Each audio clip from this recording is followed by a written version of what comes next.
Hi there, welcome to Appy Chips YouTube channel. I am Ambajan and today we will learn how to install this app on Mac using Homebrew, which is also popularly known as simply Brew. But before we get started, let me answer some frequently asked questions first. To start with, what does a package manager like Homebrew does? Well, a package manager lets you install, uninstall or repair apps on your Mac.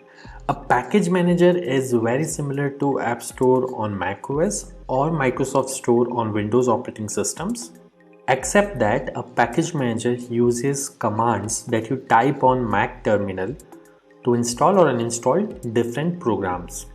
Some of the popular package managers for Mac include Homebrew, Nix, and Macports.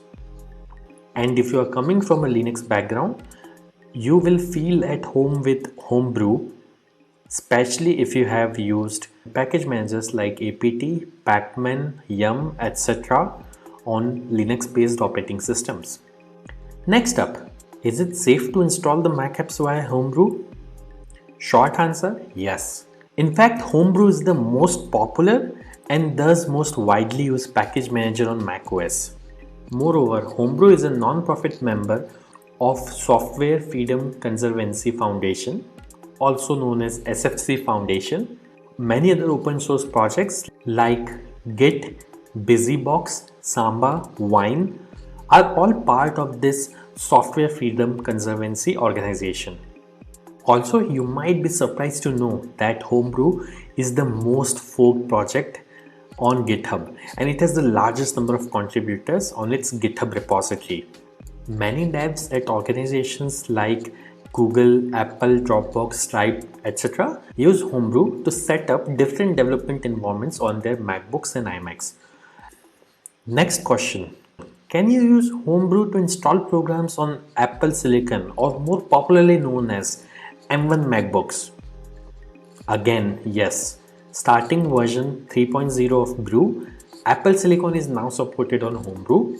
In fact, Homebrew also supports programs that are at the moment only supported via Rosetta 2 on Apple Silicon. Now that I have answered your questions on safety and compatibility of Homebrew, let's get to the installation process.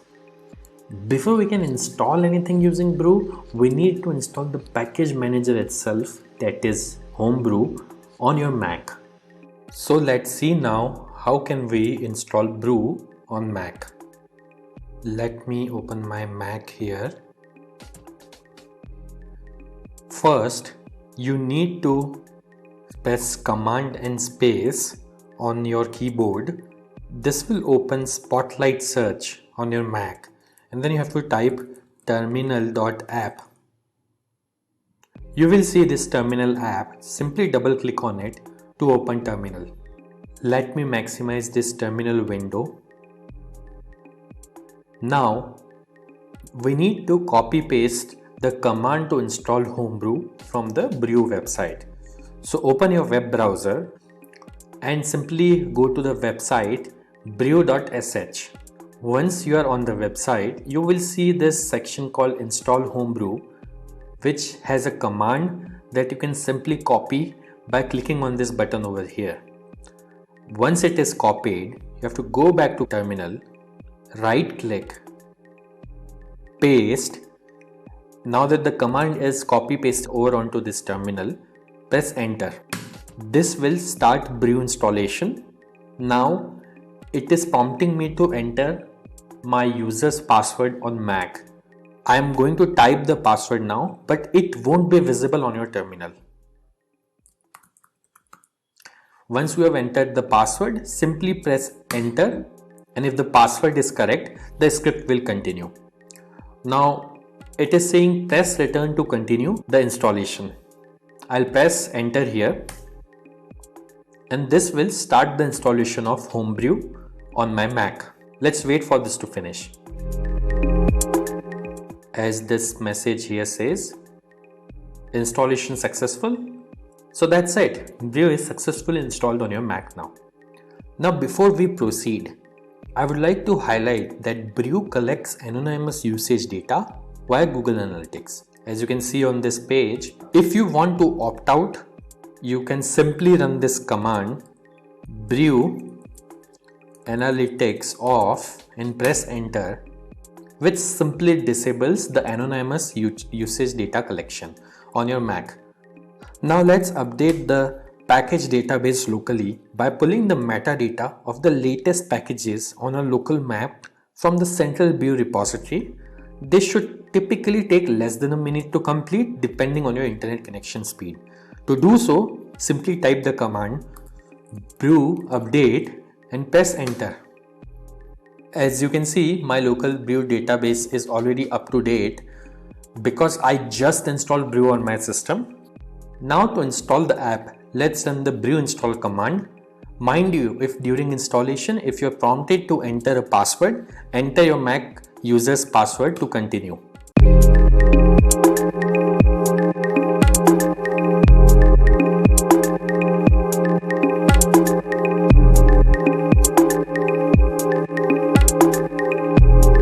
That's it. The installation was successful. If this video was useful, don't forget to hit the like button. And if you faced any problems during the installation in this video, please leave a comment below and somebody from AppyChip team will reply back to you. If in future any app installed using brew stops working, then you can simply reinstall it using the command brew space reinstall space the name of the program. For example, I'll try to reinstall this program called Hello, which is already installed on my system. As you can see, it is downloading the program and it says reinstalling Hello, and now Hello is successfully installed. And if you want to uninstall any app installed using brew, simply run brew space uninstall space the name of the program. In this case, I will try to uninstall the program Hello, which is already installed on my system. As you can see, within a few seconds, it says the program is successfully uninstalled. Also, over time, brew might end up consuming disk space on your Mac as it keeps installers of the programs that you had installed on your hard disk in a cache directory. So you can use the brew space cleanup command once every 6 to 12 months to free up some space on your Mac. This command removes app installers and older versions of the packages only. It would not uninstall any of the apps that you have installed. As you can see, brew cleanup was successfully run on my system. So do subscribe to our channel as we have tutorials for installation of over 9,000 programs on Mac, which will come handy.